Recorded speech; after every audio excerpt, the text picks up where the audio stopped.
So, welcome to Jumbo IS and welcome to our lecture series called Daily News and Shorts. In this lecture series, we cover a particular day's current affairs in a very short span of time within 30 minutes. The idea behind this lecture series is that we know that you have to cover your current affairs on a daily basis, but you can't spend your entire day just reading the newspaper.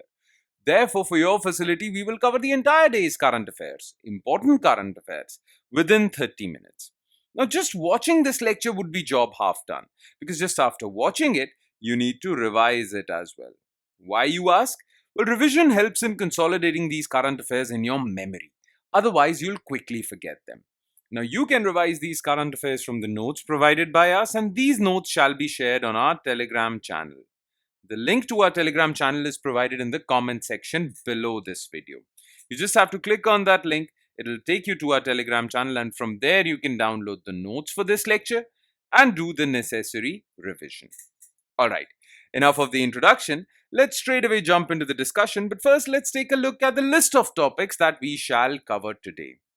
So today's lecture is going to be short and crisp because we have to only cover three important topics. Okay, these are the three important topics. Number one, Cape Town Convention. And why are we covering Cape Town Convention? Because Indian Parliament has basically passed a bill. Okay, it has passed a bill that tries to implement this convention. So what is this convention all about? What is that bill that the Indian Parliament has introduced? We'll talk about this. Then recently, OpenAI CEO Sam Altman has talked about open weight AI models. In fact, he has said that he is going to make ChatGPT, or he is going to create an open weight AI model. Now, the thing is, what are these open weight AI models? We'll talk about this. And in the end, we'll talk about a dispute between UK and Mauritius with respect to Chagos Islands. Okay, UK controls Chagos Island, but Mauritius claims it to be its own territory. Now, this is a dispute. Mauritius has been asking UK to return Chagos Islands. UK has now agreed. It has formally signed an agreement with Mauritius. So, Chagos Deal between UK and Mauritius, we'll talk about this issue, its background, and what are its implications. All right. So, these are the three topics that we'll focus our attention on. Let's start discussing them one by one, starting with Cape Town Convention. So the thing is that recently Rajya Sabha passed Protection of Interests of Aircraft Objects Bill 2025. So Rajya Sabha passed the Protection of Interest in Aircraft Objects Bill, also known as Aircraft Objects Bill, on Tuesday, which seeks to implement international conventions on the leasing of aviation equipment. Look, there are a lot of aviation equipments. Now, not every company can afford to buy so many aircraft, so many helicopters, right? So if there is a company that has surplus aircraft, surplus helicopters, surplus civil aviation assets, they can rent it out, right? So any new upstart company can take these aircrafts on rent and run its own airline companies, run its services, and be profitable. If this is possible, if this rent is allowed, leasing of aircraft assets is allowed, well, then that will boost small businesses in this field. Okay, it will boost startups in this field. It will also boost overall economic activity because new and new companies would be mushrooming if this is allowed. Because now the capital cost of running an airline company will get reduced, right? Now, we should have a law in place that regulates this entire leasing of aviation equipment. Okay, we should have a law in place that frames rules and regulations with respect to how this asset will be leased, who can lease it, what are the provisions. Okay, we need a law for that. Clear? So India passed this bill. Now, India had also signed Cape Town Convention, which also basically provides international rules and regulations with respect to leasing of aviation equipment. Now, India signed this convention, India ratified this convention. Therefore, because India has signed this convention, it is the obligation of our government to frame a law to fulfill its commitments under Cape Town Convention. So, India passed this law to fulfill its commitments under Cape Town Convention, which is an international convention with respect to leasing of aviation equipment. Okay, So let's first talk about Cape Town Convention then, right? So it is an international treaty adopted in 2001, and then this treaty was supplemented with aircraft protocol. Another set of rules were added to this convention, okay, aircraft protocol. Now this convention deals with asset financing, providing loans for taking this, basically buying these assets, okay, financing of buying these assets, right? What assets? Aircraft engines, aircrafts, helicopters, right? So it deals with asset financing, basically providing loans, and leasing of aircrafts, helicopters, and aircraft engines. Now, what are the key features of this Cape Town Convention? First of all, it creates a standardized legal protocol, legal framework that each and every country can implement. Okay, so it has created a set of laws or rules which countries can enact in their own jurisdiction. Then, whoever is providing this asset on lease, okay, he needs to be protected as well. So creditor protection, global registry system, there should be a registry, a database which has all the data with respect to which aircraft asset is owned by who and is leased to who. There should be a proper database so that there is no future dispute. All right. And Cape Town Convention also allows cross border enforceability. So if anyone in USA wants to lease an aircraft to someone in India, well, that is allowed under Cape Town Convention. Okay. The objectives were very simple of Cape Town Convention. Protect leasers and creditors by offering legal remedies in case of default. So if I have provided a loan to a person, an airline company to buy an aircraft, I should be protected if that person doesn't return my loan. If I have leased my aircraft to a airline company, I should be protected if he doesn't return my aircraft back, right? So this protection should be provided. Then, reduce cross-border legal complexities in aircraft leasing and financing. Because if every country who is a member of Cape Town Convention has the same set of laws as mentioned in Cape Town Convention, then there would not be any difficulty in cross-border leasing. Difficulty comes when different countries have different set of laws, right? But if all countries have laws similar to what were mentioned in Cape Town Convention, well, then cross border aircraft leasing and financing won't be that difficult. Clear? So this is the purpose of Cape Town Convention. As you can see on this map, the countries shaded in blue are full-time members of Cape Town Convention. They have ratified also, and India has also ratified this convention. Now, if India has signed and ratified to this convention, India needs to have a domestic legal framework to show that it has followed Cape Town Convention. So India has passed this law called Aircraft Objects Bill. A bill passed by Indian Parliament to domestically implement the Cape Town Convention and Aircraft Protocol. The objectives of this bill is to provide legal clarity to aircraft leasing transactions. So there should be a set of laws. Okay. Align Indian law with international aviation standards, right? That is why India passed this bill, so that it is aligned with Cape Town Convention, which is followed by almost everyone. Lower aircraft leasing costs, because now if India has a proper set of laws with respect to leasing of aircraft assets, well, this leasing of aircraft assets would become more formalized. And when it will become more formalized, costs would come down. Make India a global hub for aviation financing and leasing. So India has been working to develop a domestic aircraft leasing market, and that is why basically India enacted this law. What do we mean by domestic aircraft leasing market? Well, so that in India, leasing of aircrafts becomes well quite popular. Okay, this would really boost small airline companies in India and boost the civil aviation sector.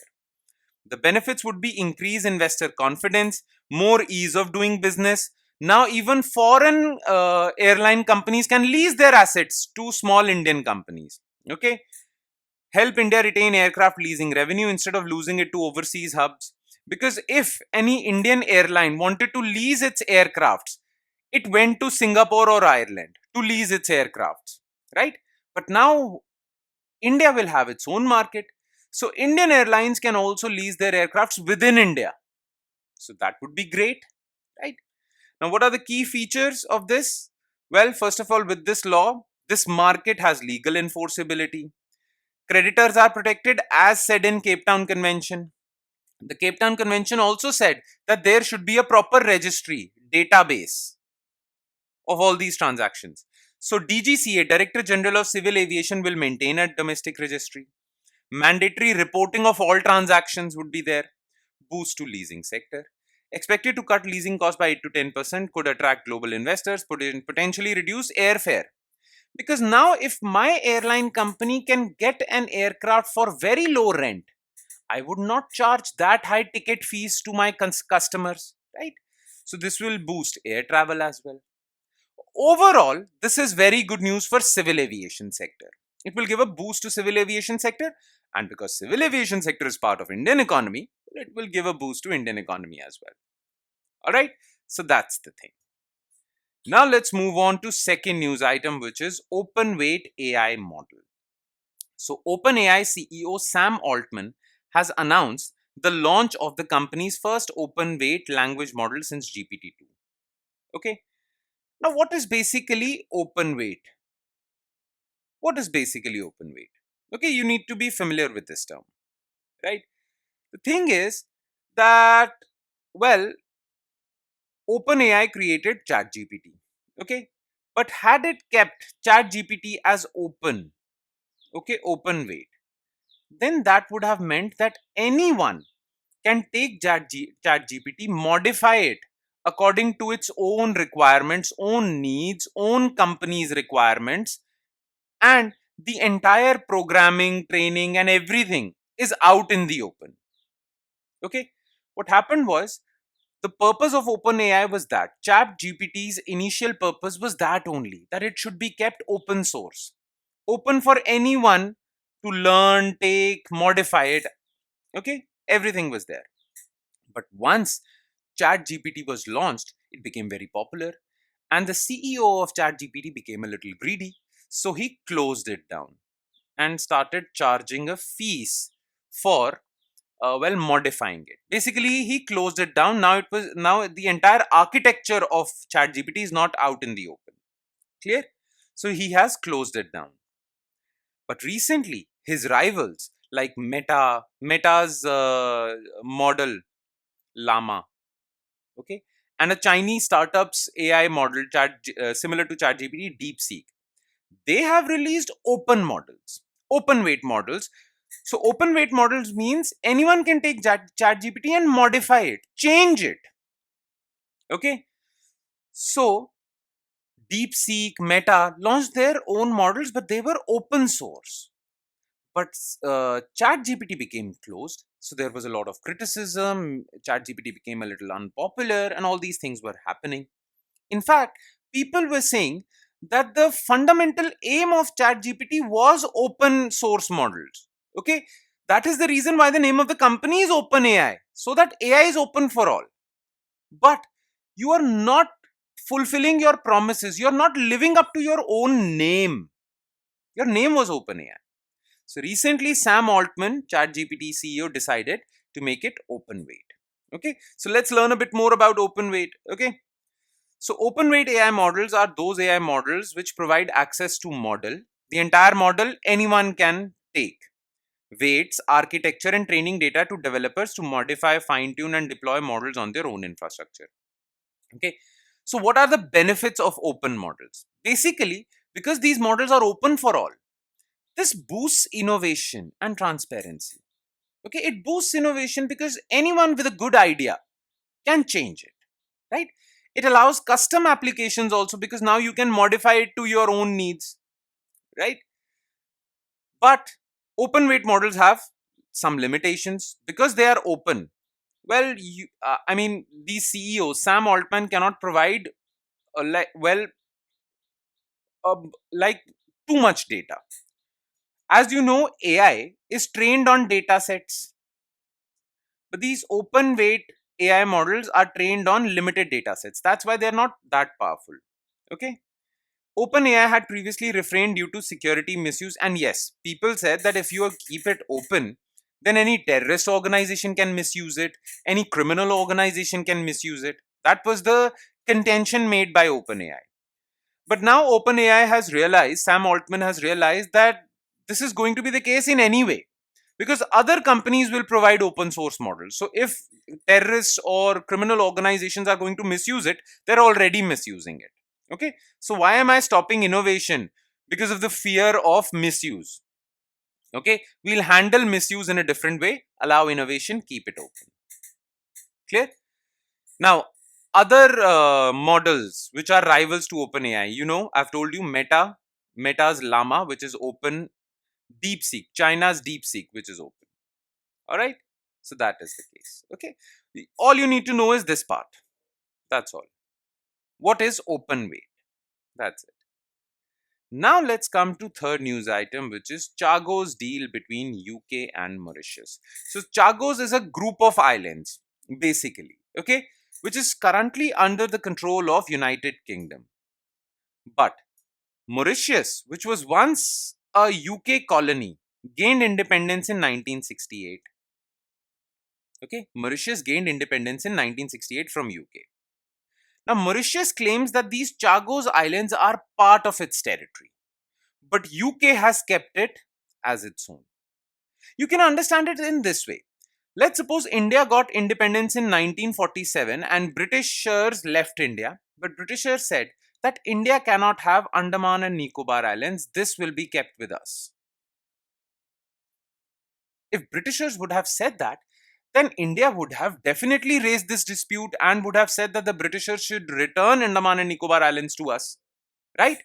It's a similar kind of dispute between UK and Mauritius. Now, recently, UK and Mauritius have signed an agreement under which UK will return Chagos Islands to Mauritius. So, UK and Mauritius are finalizing a deal to transfer sovereignty of Chagos Islands. The islands are currently a UK overseas territory. It is also known as British Indian Ocean Territory.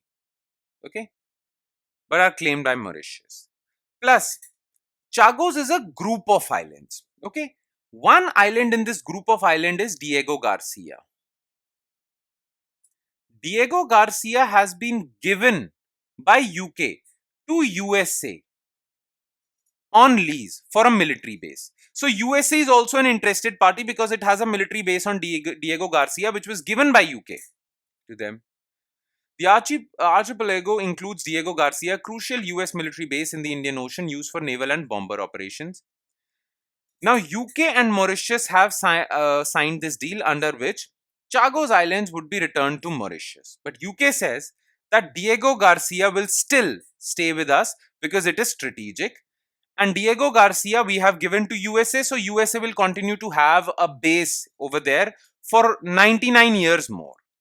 So despite the transfer of Chagos Islands, the UK would lease back the base to the US for at least 99 years. So apart from Diego Garcia, the entire Chagos Islands would be returned to Mauritius.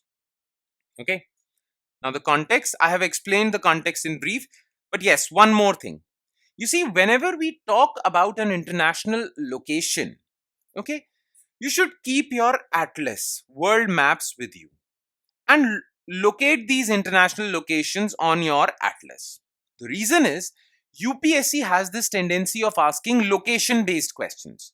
So whenever there is an international location in the news, locate that thing in your map or your atlas. Okay. Now locate Chagos Islands and Mauritius on your map. As you can see over here, Chagos is over here in the central Indian Ocean. Okay. And well, this is the place of dispute. So Chagos Islands were separated from Mauritius by Britain in 1965, 3 years before Mauritius gained independence.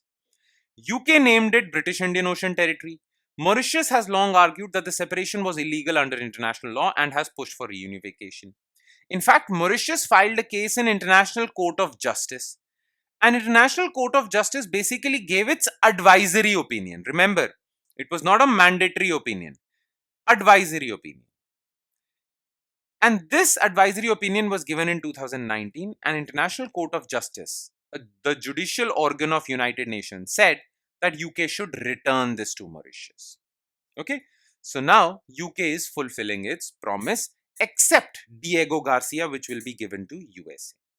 Okay, so about Chagos Archipelago, it is located in central Indian Ocean, roughly 1,000 miles, 1,600 kilometers south of southern tip of Indian continent. subcontinent. It consists of more than 60 low-lying islands. Okay, Diego Garcia is the largest island, which has been given to USA as a military base. Brief history. Mauritius was first colonized by France, but in 1814 it was given to Britain. Then Britain continued with its colonial ambitions in Mauritius till 1965, when they said that we will give you independence. Okay.